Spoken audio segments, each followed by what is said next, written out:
Okay, now we will ask Grand Chief Gordon Peters, who holds the education portfolio for the Political Confederacy of Chiefs of Ontario, to say a few words.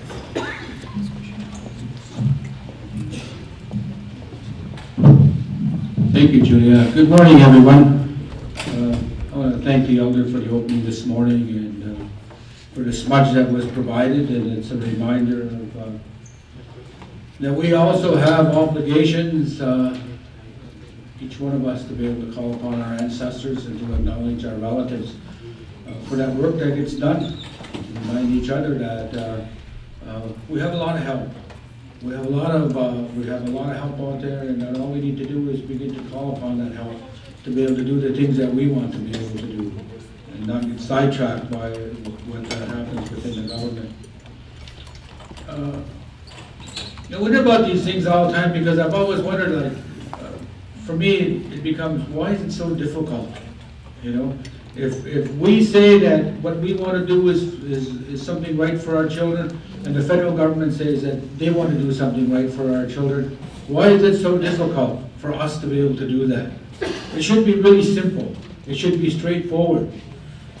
Before we had Minister Val Kaur, and before this process got underway, from the Chiefs Committee on Education, we went forward. I spoke to the minister on behalf of the Chiefs Committee, and I asked him, I said, let's engage in a process. We work together and determine what our financial needs are. And we can do all of these things by policy that we want to be able to do. There's no need for us to get involved in the long pieces of legislation. Policy can bring us, help us bring our funding up to where we need to be, and it will help us immediately. And his response was, legislation first, and then we'll talk about money after. Well, we're in the same boat right now with this new act. It's adopt the legislation first, and then we'll talk about the money after. And so their particular approach hasn't changed from what it was as we started before. 40 years ago, when our people talked about control, our language was different, and our environment was different.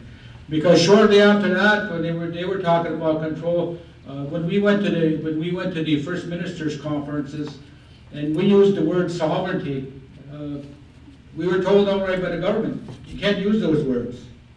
And so we amongst ourselves began to use the word jurisdiction. And so when we started to use the word full jurisdiction instead of sovereignty, we were attempting to be able to find some way of being able to express ourselves that was consistent with our understanding of our inherent rights and our treaties.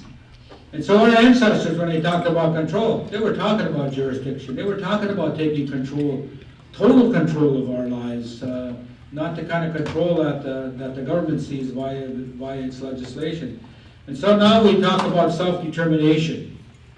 And when we talk about self-determination, internationally, the United Nations Declaration on the Rights of Indigenous Peoples are out there. It talks about the right of self-determination.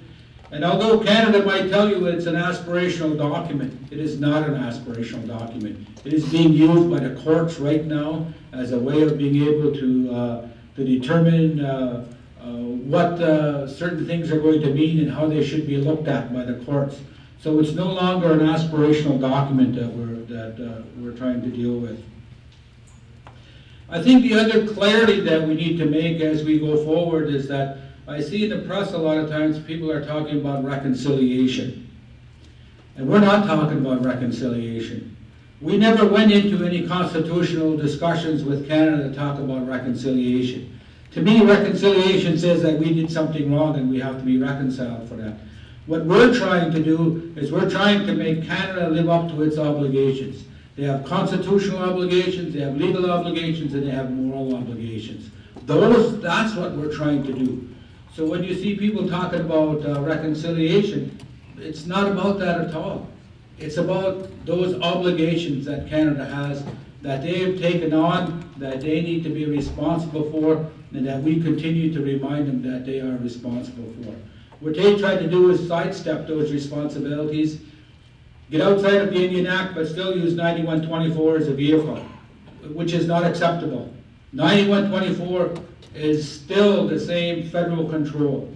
If they're going to use something to move forward, then they've got to get back into Section 35 as a means of being able to do that. Right now, we do a lot of things in our communities around education. And people have built boards, they've developed their committees, they've developed their own programming, they've structured their own relations with a lot of school boards. So there's a lot of things that we've done in the last few years to try to help ourselves get a better footing and to be able to be better equipped to deal with our children.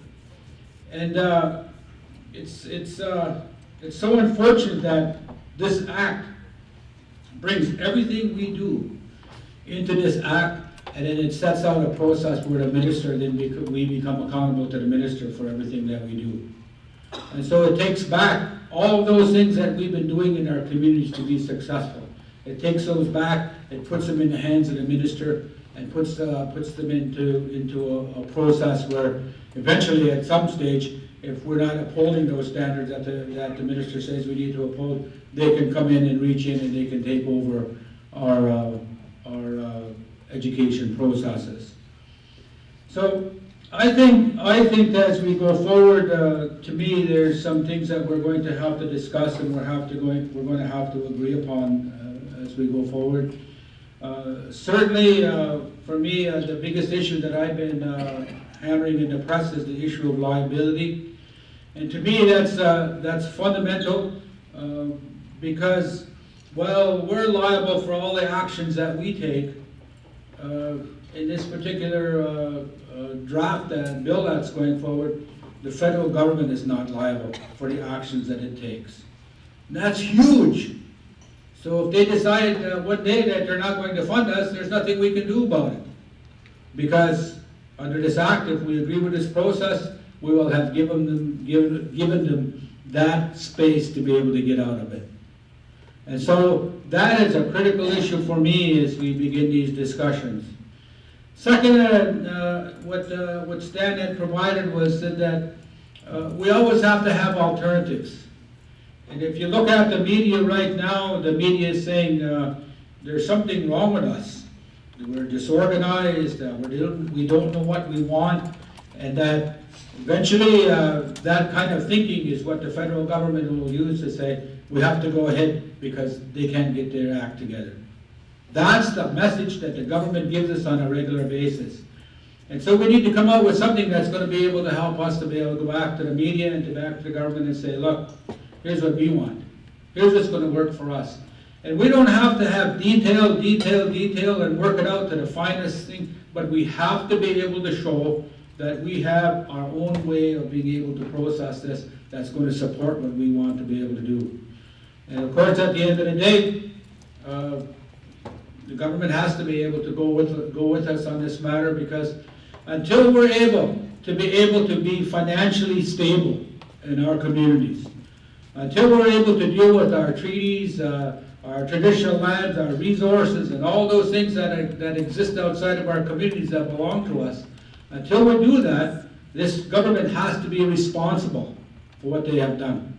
And that's fundamental to what we put out there for years and years and years about what we believe has to happen with respect to this government. So I'm looking forward to the discussion today.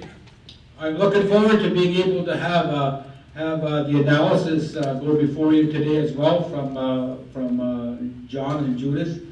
Also to be able to go through the financial proposal that's there so that you could understand the financial as well. And to be able to have a really frank discussion amongst ourselves. Because we all know that there's one thing that we all need, and that's money. We all need funding, we all need resources to make our systems work. And right now, the carrot is out there for us to be able to look at. And we have to determine the price of whether that's viable for us or not.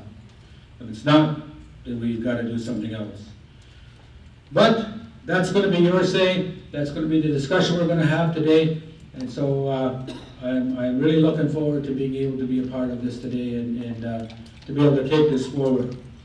Right now, the national executive has set March 15th as a day for the AFN executive and the Chiefs Committee on Education nationally to get together. They've expanded that. They said it's open to people to come in and have that discussion. And so we will attend that process. So we'll take the direction that we get from here to go forward to there. They're also a planned assembly at the end of May, a special Chiefs Assembly. I think we need to be there as well. We ourselves are still working on a Confederacy of Nations.